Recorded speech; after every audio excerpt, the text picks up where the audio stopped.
¿Qué tal? ¿Cómo les va? Muy buenas noches. Bienvenidos a 30 Minutos. Bueno, va a ser un programa especial el día de hoy, porque vamos a hablar de varios temas que a veces parece mentira, que en pleno siglo XXI todavía existan algunos temas tabú.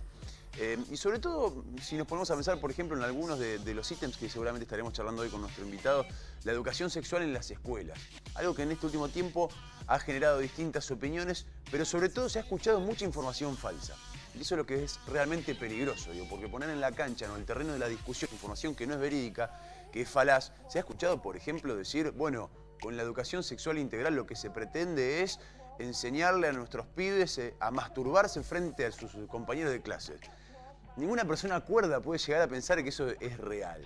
Entonces vamos a hablar de educación sexual, vamos a hablar de cuál es el proyecto que tiene la provincia de Santa Fe en las escuelas de la provincia. Vamos a hablar de, insisto con este término, en pleno siglo XXI, temas tabú. Parece mentira que todavía tengamos temas tabú, que no se hablen o que uno se sonroja al hablar de determinados temas cuando en realidad la libertad tiene que ver con eso, con hablarlo, con compartirlo, con escuchar a todos. Así que estaremos charlando el día de hoy con Esteban Paulón, que es subsecretario de Políticas de Diversidad Sexual de la provincia de Santa Fe. Buenas noches, bienvenidos a 30 Minutos.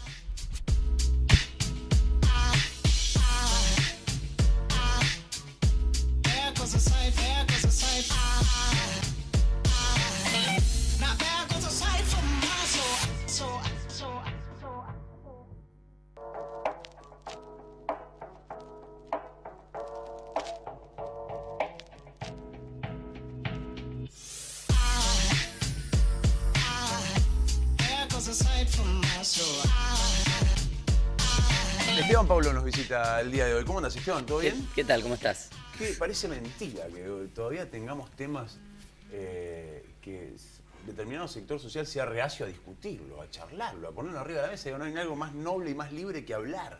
Totalmente, ¿No? sí. En realidad tiene que ver con que durante muchos años de estos temas no se hablaba, ¿no? ¿Te acordás de esa película de Eso no se habla, Sí. muy de los 90? Sí. Y después acá se transformó en un lema para la educación sexual integral que se llama De ESI se habla.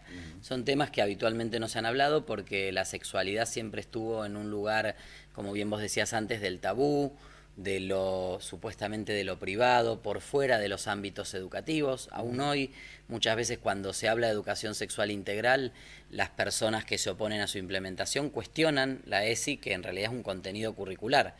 Como no cuestionan de la misma manera geografía, historia, matemática, Claro. a nadie se le ocurriría decir que no voy a, que mi papá es terraplanista, que no me enseñen en geografía que la Tierra es Con redonda. mis hijos en matemática no, digamos. Con mi hijo en matemática no, y sin embargo con la educación sexual parece que es un tema opinable. Y bueno, tiene que ver con esto, ¿no? Con que durante mucho tiempo se nos educó para el prejuicio, se nos educó para no saber, para no conocer, para no hablar, para una cultura de la vergüenza, ¿no? La sexualidad como algo vergonzante, como algo que de lo que no podemos hablar, que nos genera pudor, que se habla en determinados ámbitos, algo oculto. Y bueno, evidentemente esto tiene sus efectos concretos en la vida cotidiana, ¿no? Vemos la cantidad de situaciones de violencia, de abuso, de machismo, de un montón de temas que son derivados de no hablar, de no conversar de esto, y por eso en el año 2006 se aprobó esta ley de educación sexual integral que desde 2007-2008 en la provincia se implementa, y un enorme desafío, ¿no? Porque cada movimiento de avance siempre tiene sus resistencias y sus intentos de retroceso, y en esa dinámica yo soy muy optimista, creo que se ha avanzado mucho, pero queda mucho por hacer. Quiero que nos cuentes un poco las experiencias que te encontrás en los colegios, porque los que somos por ahí de otras camadas, algunas cosas que sé que están pasando, que felizmente están ocurriendo, quizá en nuestra época era impensado en un colegio. Hablar, por ejemplo, de chicos transgénero en el colegio, o chicos que cambiaron de sexo en el transcurso de un año al otro, quizá. Digo, que para nosotros era algo muy no sé No si lo es vimos. experiencia, no lo vimos. No lo vimos, no. ¿Qué está pasando hoy en las escuelas? Siempre le cuento a los pibes, a las pibas cuando vamos a las escuelas, cuál fue mi único contenido de educación sexual integral en la escuela primaria. Y cuento que en séptimo grado vinieron a traernos un video de un video que estaba Pablo Rago y Natalia Oreiro, y que Pablo Rago la invitaba, gustaban uno del otro, Pablo Rago la invitaba a salir al Ital Park, imagínate de qué época es el video, y ella aceptaba, y justo la noche anterior le venía la primera menstruación. Entonces el drama del video era qué hacía ella con esto, Claro. Y la madre le sugiere y le entrega una toallita femenina de una marca muy conocida, y finalmente salen al Little Park y terminó. Y la señora dijo, bueno, esto vimos hoy de educación sexual. O sea, como que estábamos a los 11, 12 años y algunas de las chicas iban a estar por tener su primera menstruación. Claro. Y hoy se habla mucho más ampliamente, pero sobre todo porque los propios pibes y pibas son los que lo están demandando. Yo también cuento que no, en muy pocas escuelas nos pasa que nosotros vamos a dar información, sino que lo que hacemos es tratar de generar un vínculo, un diálogo y una reflexión. En el caso nuestro, una reflexión en relación al efecto concreto que tiene la discriminación en la posibilidad de permanecer en la escuela, de tener un rendimiento educativo razonable, de poder llevar adelante una trayectoria educativa, de poder evitar una discriminación en casa o, digamos, contarles un poquito en la trastienda de lo que es el proceso de la salida del armario, de tener que enfrentar un montón de miedos, de situaciones, de no saber cuál es la respuesta del otro, de la otra, y también enmarcar, ¿no? Decir, bueno, hay leyes, hay una ley del matrimonio igualitario, hay una ley de identidad de género, hay una ley de educación sexual integral. Lo que no hacemos seguro es explicarle a los chicos qué es ser gay, lesbiana, bisexual, trans, porque lo viven. Claro. Lo viven en lo cotidiano y esto que vos decís es así. No solo durante las charlas, que aparecen muchos chicos y chicas que se visibilizan, sino también a veces no se animan en la charla, pero termina y se nos acercan y dicen, yo soy bisexual o claro. Soy lesbiana, se lo conté a una amiga, mi amiga no me dejó de hablar, me sentí identificada con tal o cual cosa, o estoy iniciando una transición de género, y poder pensar que los ámbitos públicos, digo, porque también esto convive, coexiste con la educación en la familia, con los valores familiares, con ciertas cuestiones que obviamente todas las leyes preservan, porque el primer foco de educación siempre es la familia, pero en el ámbito público, es decir, cuando interviene el Estado en la educación, tanto en las escuelas públicas como de gestión privada, nos toca garantizar que esos niños, niñas, adolescentes puedan tener un tránsito por la escuela lo más libre, lo más feliz, lo más informado posible, y ejerciendo sus propios derechos. Entonces, cuando un niño, una niña, un adolescente gay, lesbiana, bisexual o trans quiere expresarlo, quiere visibilizarlo en una escuela, tiene que estar la escuela preparada para alojarlo. Por eso apelamos mucho a la reflexión de los pibes y las pibas, más que a información concreta en relación a la sexualidad, porque eso lo tienen bastante visto. Por supuesto, tratamos de trabajar despejando algunos mitos, algunos prejuicios, y las experiencias son maravillosas porque esto que te decía es de lo cotidiano y en todos lados, ¿no? A mí me tocó hace poquito estar en La Brava, en una comuna, es un asentamiento rural, prácticamente muy poquita gente vive en el pequeño casco urbano, son las 2 escuelas, comisaría, centro de salud y un caserío, los chicos viven en el campo y van a estudiar a la escuela. Y la verdad que poder ir a acompañar a Franco, un chico que hoy tiene 17 años, que a los 16 se visibilizó como un varón gay en esa escuela, sin demasiada información, pero bueno, y ver cómo sus compañeros van acompañando eso, qué impacto tuvo en el pueblo, ¿no? Todo el mundo hablando seguramente de Franco, pero él muy, muy bien plantado, muy seguro de sí mismo, y la posibilidad de llegar a legitimar eso, ¿no? Es decir, bueno, hay una política de Estado, hay un acompañamiento, hay leyes que protegen, y lo que tenemos que hacer acá efectivamente es que Franco y los francos que vengan puedan ejercer su derecho a la libre expresión de la orientación sexual e identidad de género, y también el derecho a la educación, que son 2 derechos fundamentales. Claro. Están cambiando un poco las percepciones también de los propios maestros, de los padres, digo que volvemos a lo mismo. Y está siempre en cualquier charla vinculada a la sexualidad aparece esta palabra, normalidad. Y vos el otro día dijiste algo que a mí me pareció muy interesante. ¿Está cambiando el concepto de normalidad, digo, de a poco? Claro que sí, tiene que ver con esto que hablábamos antes de la visibilidad. O sea, durante mucho tiempo se construyó una cultura de la vergüenza en relación a la sexualidad, claro, y especialmente a la diversidad sexual. Una vergüenza de no decirlo, de mantenerlo discreto, ¿no? Claro. De no reflexionar por qué una pareja heterosexual puede ir de la mano en una plaza y una pareja gay no, sin sufrir un insulto o que alguien se ría. Digo, esta cuestión de que todo el tiempo se está marcando que algo es diferente, ¿no? Y la verdad es que en Argentina viene habiendo una serie de avances, y creo que un punto de inflexión fuerte fue la ley de matrimonio igualitario, donde el colectivo de la diversidad sexual salió masivamente del armario. Claro. O sea, ya no fue una salida individual con papá, mamá, la familia, los amigos o en la escuela, sino fue una salida social del armario. Es decir, bueno, acá estamos, somos parte de esta sociedad. Tumbar el concepto de normalidad establecido. Pateamos la puerta del armario colectivamente, y la verdad es que nuestra propia visibilidad empieza a normalizar. se usan mucho dos palabras, vos sabés, normal y natural, ¿no? Dice, bueno, lo natural, no es lo natural. Digo, nosotros, yo soy un varón gay de 40 años, soy hijo de un papá y una mamá heterosexuales, tengo 3 hermanos varones heterosexuales, todos nos criamos de la misma manera, soy producto de la naturaleza. O sea, la naturaleza Claro, es diversa. claro. Lo que no es natural es pensar que la naturaleza es uniforme. O sea, en la naturaleza hay diversas expresiones de todo, incluida la sexualidad. Y la cultura, que es el rasgo que nosotros le vamos a aportar como sociedad, también es diversa. La cultura es un elogio a la diversidad. La diversidad aporta valor a la sociedad. Entonces, las dos dimensiones en las que nos movemos todas las veces intentamos encajar, ¿no? Como algo normal desde una perspectiva cultural y natural desde una perspectiva, si querés, biológica. Las dos celebran la diversidad y de alguna manera, evidentemente, es lo que tenemos que tratar de trabajar, porque durante mucho tiempo la cultura, a pesar de ser diversa, nos negó la perspectiva de la diversidad, ¿no? Por lo menos en el aspecto de la sexualidad. Claro. En otros aspectos, Argentina es un país multicultural, tiene orígenes de distinto tipo, realmente es un país que en general no ha tenido conflictos poblacionales. O sea, es un país que se ha construido sobre la base de una diversidad que tiene que ver con el origen étnico, con las nacionalidades, etcétera, etcétera. Y bueno, ahora aportamos esta otra diversidad porque en la sociedad, en definitiva, somos una sumatoria de diversidades. Cuando se habla de una minoría, en algún punto de la vida, en algún punto del día, nosotros y nosotras todos somos minoría. O sea, en algún punto vos sos minoría. O sea, aunque pienses que no, aunque pienses que sos heterosexual, de tal clase social, de tal barrio, de tal lugar, de tal nacionalidad, en algún punto pasás a ser parte de una minoría. Y entender que la sociedad, la democracia y la cultura lo que tienen que garantizar es el respeto y el reconocimiento de las minorías, no el subyugamiento por parte de una mayoría. Ahí vamos entendiendo cómo está cambiando la sociedad. Claro, cuando las distintas expresiones que antes estuvieron silenciadas, que sintieron vergüenza, que no lo hablaban, que no lo decían, lo dicen, empezamos a naturalizarlo y a normalizarlo. O sea, nos apropiamos de esas dos palabras que han sido utilizadas para discriminarnos y decimos, no, ¿y qué es lo natural? Sí, yo soy también natural. ¿Qué es lo normal? Somos todos normales. La normalidad en la sociedad es la diversidad y la naturalidad, lo normal en la naturaleza también es la diversidad. Con un lobby, además, ahora quiero que nos pongamos a hablar un poco de ESI.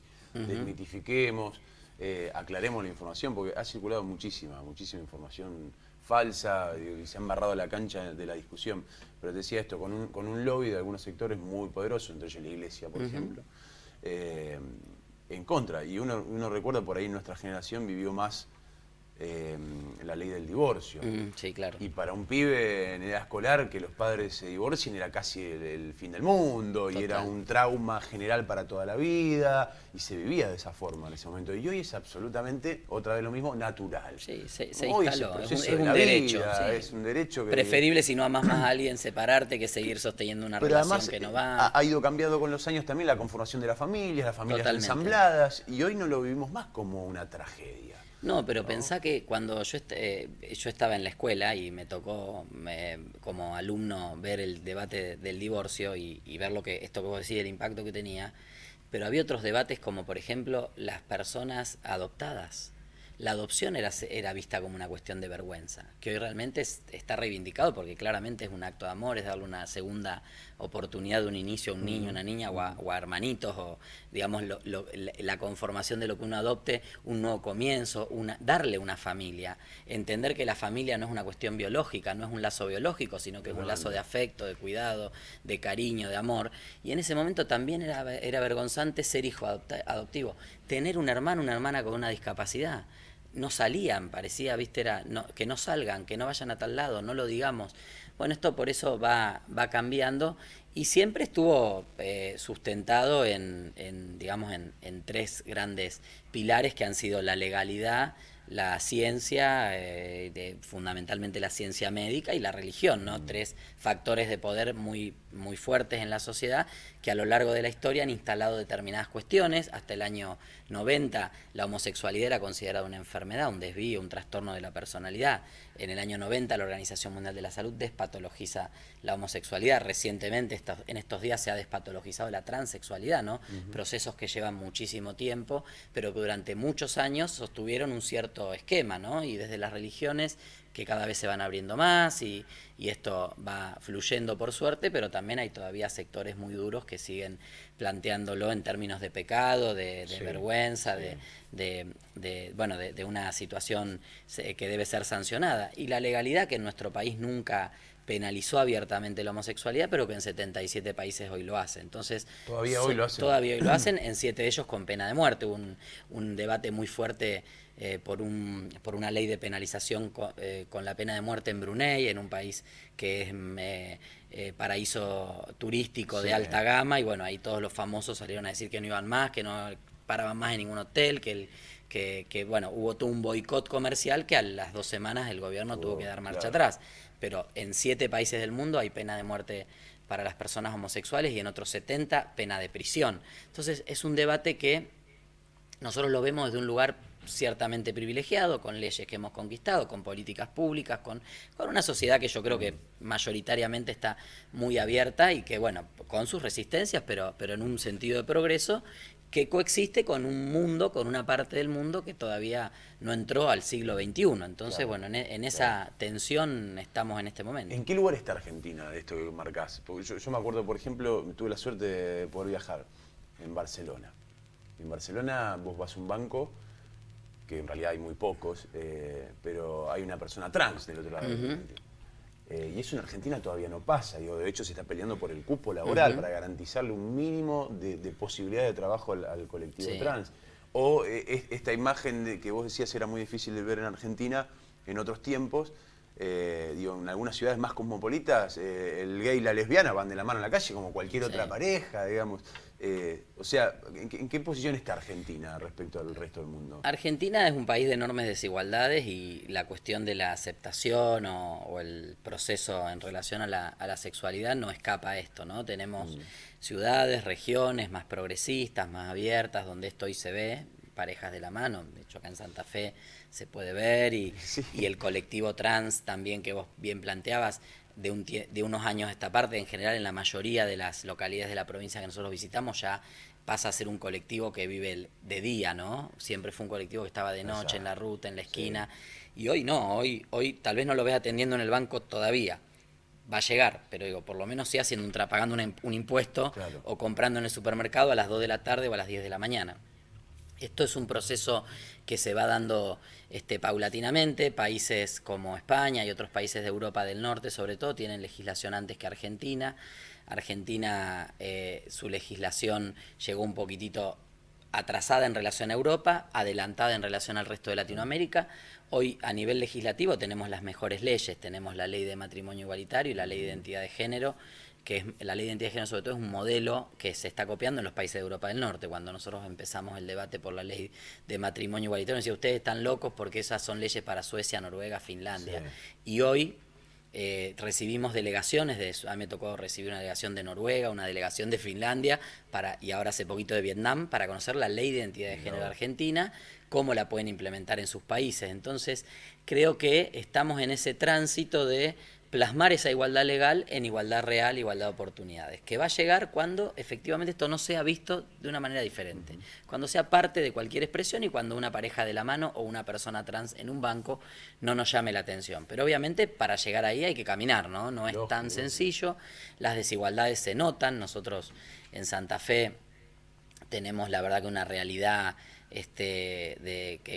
digamos en materia de derechos, de servicios, de aceptación social en general, de un alto estándar, y después cuando nos toca viajar a otras provincias u otros países de la región, sobre todo en Centroamérica y Sudamérica, vemos cómo hay cosas que nosotros acá las tenemos como dadas, instaladas, adquiridas, y no son realidades que se vivan en otras poblaciones. Te voy a hacer un corte, Esteban. Dale. A la vuelta quiero que charlemos de ESI ¿Cómo no? y nos cuentes un poco realmente qué es la educación sexual y cómo se implementa en las escuelas, Dale, para buenísimo. tumbar algunos mitos que hay dando vueltas. Perfecto. Corte, ya seguimos con más 30 minutos.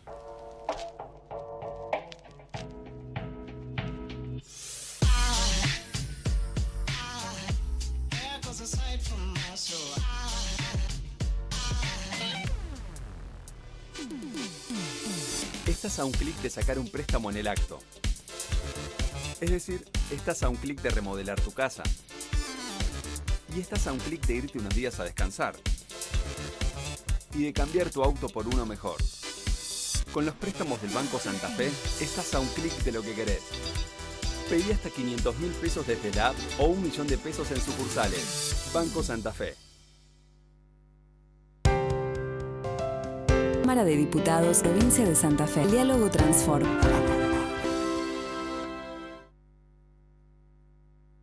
¿Recordás cómo estaba Santa Fe?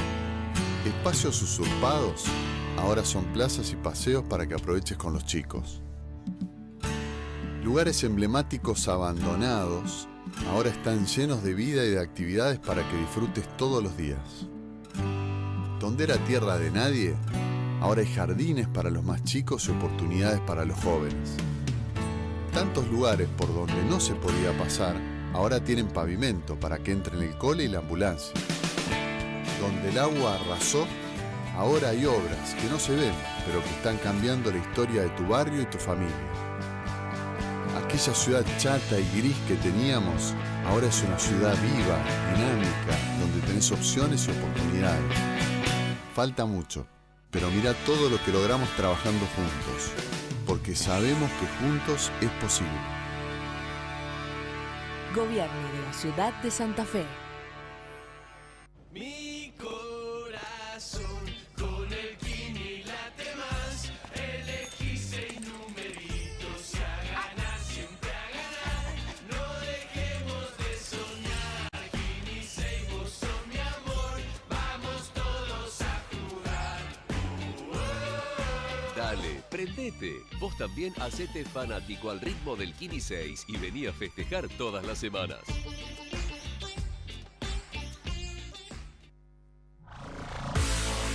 Los clásicos no cambian, se renuevan. Ahora, LT9, también en FM9, 105.5. La líder en FM. Cuando hace 3 años te dijimos que íbamos a hacer obras como nunca antes en nuestra capital, no te mentimos. Hoy ya son 150 y las ves por todos lados. Como los 5 nuevos desagües y la moderna estación de bombeo cero, que vienen a terminar con las inundaciones en la ciudad. La recuperación de la Plaza 25 de Mayo y la iluminación del puente colgante, que realzan la belleza de nuestra capital. Al igual que la remodelación del Molino y la Casa de la Cultura. Las calles con pavimento definitivo, las nuevas avenidas, las escuelas que refaccionamos y quedaron como nuevas y las otras que levantamos de cero. Los nuevos centros de salud, el nuevo Iturraspe y, por supuesto, el Semafé, ese ícono que hoy es ejemplo de que en Santa Fe tenemos la mejor salud del país. Y porque todos los vecinos y vecinas importan, llevamos conexiones de luz y agua segura, cloacas e iluminación a los barrios. Hoy los santafesinos pueden dar fe de que cumplimos con lo que dijimos. Somos lo que hacemos. Gobierno de la provincia de Santa Fe. Los siguientes anuncios corresponden a espacios asignados por el Gobierno de la provincia de Santa Fe. Este 16 de junio, acompáñanos con tu voto. Juntos defendamos a la familia y la vida. Amalia Granata, diputada provincial. Vota Lista 20. Unite por la familia y la vida. Vos sabés que Santa Fe puede más. En equipo vamos a trabajar por una ciudad para todos y más solidaria. Ese es nuestro compromiso. Por Santa Fe, Paco Garibaldi, concejal, Frente Progresista Cívico y Social. Tenemos un futuro gigante. Con Omar vamos a transformar tu voto en soluciones concretas. Provincia y ciudad juntas. Ignacio Martínez Kers, intendente. Votalos juntos. Lista 40. Creamos la agencia de decomiso, única en el país, que recupera bienes del delito y los destina a fines sociales. Imagínate todo lo que podemos seguir haciendo juntos. Antonio Bonfatti, gobernador, Frente Progresista Cívico y Social. Con José Corral venimos trabajando juntos para transformar nuestros barrios. Queremos llevar ese impulso a todo el departamento. Hace falta un cambio en el Senado. Adriana Molina, senadora. Lista 44. Cambiemos. Con Omar Perotti vamos a impulsar el boleto educativo gratuito, porque en tiempos difíciles debemos garantizar el acceso a la educación.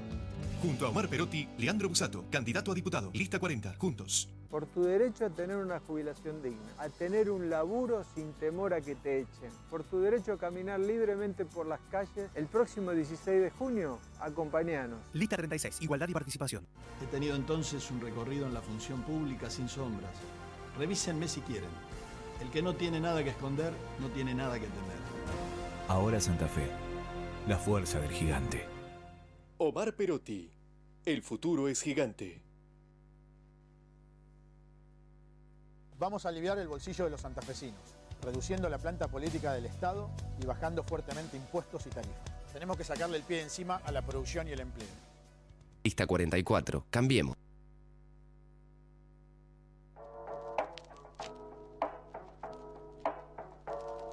Seguimos charlando con Esteban Paulón. Vamos a hablar de ESI, de educación sexual. Derribemos algunos mitos. Se ha escuchado barbaridades. Cosas insólitas. Sí, la verdad que primero hay que decir que yo creo que la mayoría de los papás y las mamás quieren la educación sexual en las escuelas.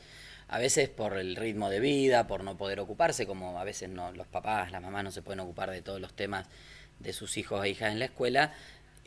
Cuelan algunas de estos mitos, de estos prejuicios, ¿no? Esto que vos planteabas en el inicio del programa que hemos escuchado, que primero que la educación sexual integral promueve el inicio temprano de la actividad sexual, que obliga o enseña en una edad de preescolar o de infancia a masturbarse a los niños y a las niñas que se tienen que masturbar. Bueno, confunden un montón de cuestiones que tienen que ver con contenidos científicos que están muy lejos de eso, y básicamente lo que hace la educación sexual integral es ir acompañando el proceso de aprendizaje de esos niños o niñas de acuerdo a cómo van creciendo, obviamente, con contenidos adecuados, pero especialmente promoviendo justamente la libertad y la decisión sobre el propio cuerpo. ¿Esto qué quiere decir?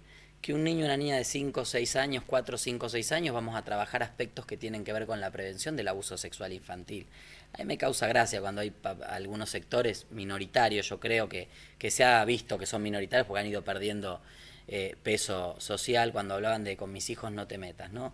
¿Qué hacemos con el 75% de los casos de abuso intrafamiliar? ¿Cómo el Estado va a mirar para otro lado y no se va a meter con tus hijos? El Estado se mete con tus hijos para educar en matemática, en lengua, en geografía, aprender a leer y escribir, complementar la educación de la familia, pero darle herramientas para poder identificar una situación de violencia o una situación de abuso. Y eso es lo que se va a trabajar en el primer espacio de la educación, ¿no? Cómo cuidar el propio cuerpo, cómo desnaturalizar esta cuestión de que supuestamente hay que guardar algún secreto, que hay secretos buenos y secretos malos, un montón de mecanismos que se han utilizado durante mucho tiempo para ocultar y para tapar el tema del abuso sexual infantil, que es gravísimo. También en esa edad se va a aprender de la diversidad en términos de familias, pero no para promover el matrimonio gay o lo que sea, digo, porque como bien vos dijiste antes, hoy menos del 30% de las familias son la familia nuclear tradicional, papá, mamá y los hijos, ¿no? Hay muchas familias donde mamás cuidan a sus hijos, papás crían a sus hijos, familias ensambladas, tíos, tías, personas afectivas del entorno afectivo que se hacen cargo de los niños o las niñas. Entonces lo que se va a trabajar también es a valorar, a celebrar esas diversas formas de familia, esta cuestión de que la familia finalmente es un lazo de amor, un lazo de cuidado, un lazo de cariño y no un tema biológico, ¿no? Y que todas las familias y todos los lazos familiares, siempre que estén en el marco de eso, de ese respeto, de ese cuidado y de ese cariño, son vínculos válidos, ¿no? Obviamente en la medida en que van creciendo van a ir aprendiendo sobre su cuerpo, ¿no? Porque empiezan a entrar los cambios en el cuerpo.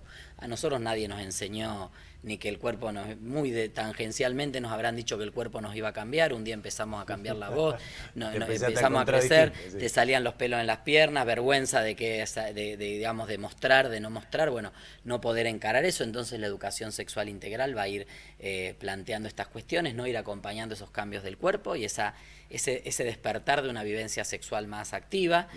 La sexualidad en realidad es un proceso que nos acompaña a lo largo de toda la vida, ¿no? Del nacimiento a la muerte, pero tenemos etapas, tenemos picos y valles, ¿no? Y bueno, la pubertad, la adolescencia, las hormonas, los cambios corporales tienen que ver con esos picos que es importante acompañar. También vamos a poder trabajar, entrando en la adolescencia, los métodos anticonceptivos. Hay una ley de salud sexual y reproductiva. Es importante que siempre todos los contenidos vayan en un sentido de la decisión propia.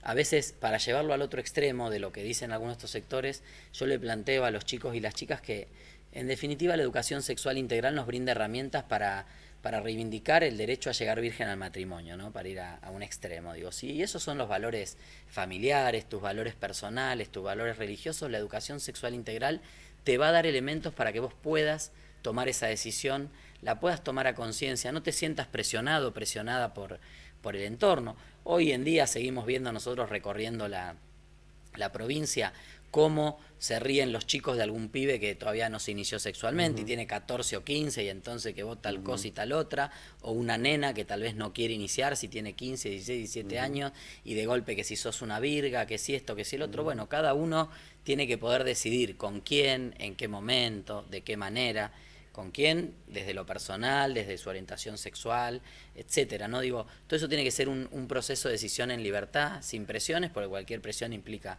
un abuso, tiene que ser vivido libremente, tiene que ser vivido de acuerdo a los valores que cada uno tenga, y son respetados y respetables, por supuesto, los valores familiares. Cuando se plantea alguna dicotomía como que la educación sexual integral viene a competir con la educación en la familia, eso también es falso. Nadie puede meterse, el Estado no puede meterse, salvo cuando es una situación de violencia o abuso, pero en el proceso educativo todos nos educamos en casa primero. Es lo primero que vemos, el lugar donde pasamos la mayor cantidad de horas, donde recibimos las influencias de más pequeños. Pero como pasa con tantos otros temas, por ejemplo con la escritura, seguramente empezaremos a borronear y a dibujar letras y a empezar a aprender en casa, pero luego necesitamos el saber científico, que es el que nos da la escuela. Para eso transformarlo en una frase, para poder leerla, para darle la forma, para hacer caligrafía y todos los elementos que vamos a ir incorporando en la educación, que es un contenido científico ordenado para acompañar ese crecimiento. En la sexualidad pasa exactamente lo mismo. Nunca la escuela va a poder competir con la familia, que es el principal entorno de educación de un niño o una niña. Pero tenemos la obligación, por ley, pero aparte por convicción, de aportar los elementos necesarios para que esos niños o niñas transiten este despertar de la sexualidad, estos cambios físicos, estos cambios en el cuerpo, esta vida nueva que se va abriendo, con todos los elementos, con toda la información, con mucha libertad, con mucha alegría, felicidad, porque tampoco venimos al mundo a sufrir.